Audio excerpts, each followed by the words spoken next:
I'm a private pilot. Last week I saw things up there I still can't explain. Hey Reddit, I have some things I need to get off my chest. I think I just went through a near-death experience, and I haven't been able to get anyone else to believe me. I'm a pilot who takes private clients on aerial tours of the mountains. For reference, I live in Wyoming, right in the middle of the Rockies. Lots of people, mostly tourists, want to be taken up to see the peaks. Great views all around, since we take off right in the middle of the basin. Anyway, as I was looking at the weather reports for the week, I saw that there were going to be extremely strong winds and possibly thunderstorms on a day that I was booked full. I spent the whole morning calling clients to cancel or reschedule their flights for later in the week. There was this one guy, though, who wouldn't leave me alone. He kept offering larger sums of money and saying that tomorrow night was the only day he was available. He repeatedly stated that it was a once-in-a-lifetime opportunity, and he definitely won't have another chance to see it because of his age. Eventually, I caved. He offered to pay double the amount to go tomorrow afternoon. I figured since the weather wasn't projected to be at its worst until a few hours after his appointment, it would be okay to take one flight. I remember I didn't sleep well that night, with a sinking feeling that something terrible was going to happen. The morning of the flight, when as they usually do, I met the client in the lobby of the airport. Tower warned us to be back within the hour. We took off. The air was humid and slightly breezy as we left the runway. My passenger was amicable enough, and we made small talk between bouts of radio chatter and engine noise. He told me that he was a professor at a small college in Manitoba, visiting his daughter while he was stateside. He explained that he had been concerned about his health for some time now, but he had always loved the mountains and wanted to see them one last time. His love of nature reminded me of my own grandfather. We climbed several thousand feet, and the clouds circling the peaks began to greet us.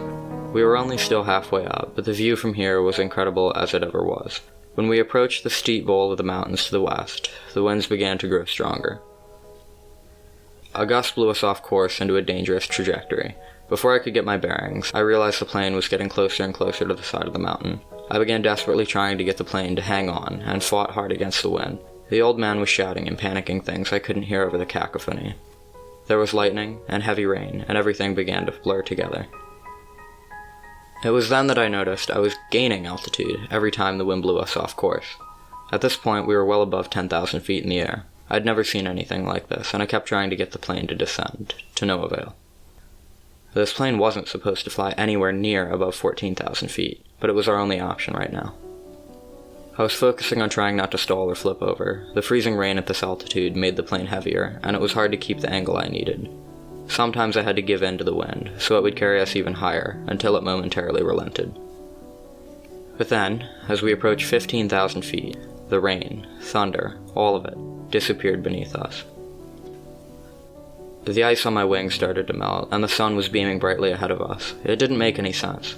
Both the passenger and I had gone completely silent. If not for the engine noise, I swore I could have heard birds chirping. I turned to my passenger, about ready to say, "You seeing this shit?" But when I looked, there was no one else in my cockpit. The color drained from my face, and I could feel my palms begin to sweat. Despite the utopian scene from my windscreen, all I could hear was my own ragged breathing, echoing back at me through my headset. Where was he? He couldn't have fallen out. That's absurd. Who was I talking to not even 10 minutes ago? A ghost? I tried to radio tower to no avail. That's when the dizziness hit. I double-checked the altimeter. That can't be right. I was over 20,000 feet in the air. I didn't think my plane could even get that high.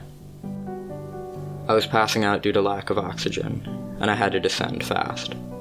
I pulled my plane's nose down as far as I could handle, and watched the numbers tick down. Desperate to focus on anything, my free hand scrambled for the emergency oxygen. 20,000. 19,000. 18,000. I was getting tunnel vision and barely hanging on. At around 17,500 feet, I began to hear the crackling in my radio. It brought me back into awareness just enough to force the oxygen mask onto my face. I didn't have enough coordination to fiddle with the straps, so I just held it there, my other hand carefully adjusting the Cessna's pitch angle. The shapes of the mountains spun around me as I fought the dizziness and nausea. After what felt like an eternity of descent, I finally hit 10,000 feet and began to sit up straight again. My bones felt like jelly, and my limbs felt like they were all going to dislocate at once, but I was alive. With burning questions in my mind, I tried to get Tower to come in on the radio. No response. As I began my much shallower glide down to the surface at around 9,000 feet, I took the time to affix the mask to my face properly. Tower finally came in at around 5,000 feet. The voice was different, though. A young woman instead of the man in his 30s that was there when I took off. No one should have done a shift change yet. I hadn't taken off until after lunch. I landed without incident. I expected the runway to be slippery with rain, but it was completely dry.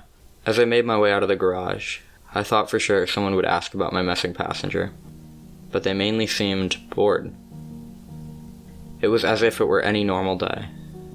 No one so much as mentioned him. I thought it was weird that they were even there at all, since the weather was supposed to be bad that evening. I asked the receptionist tentatively about the weather. She remarked that it had been a beautiful day, without a cloud in the sky. She also double-checked the paperwork from this afternoon, and told me that there was no record of a passenger on my flight.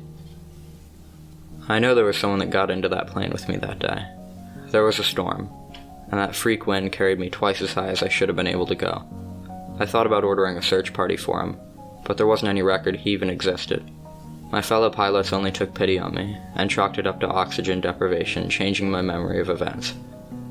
But I had my emergency oxygen on almost the entire time. Some of them told me it was just stress, and I should take a few weeks off for my health. Since that day, I haven't gone on any flights. I've also gone to see a therapist. He told me that writing down what happened would help me think about it more clearly, and possibly expose what actually happened to me, and to the passenger. He didn't tell me to send it to anyone, but I figured posting it on here couldn't hurt. I know people have stories like this all the time. People that only seem to remember. At this point, I don't know what to believe, and I'm afraid that more things have changed than I know about. If you're still reading this, just take my advice, and don't get on a flight when it's supposed to storm. The weather could be the least of your worries.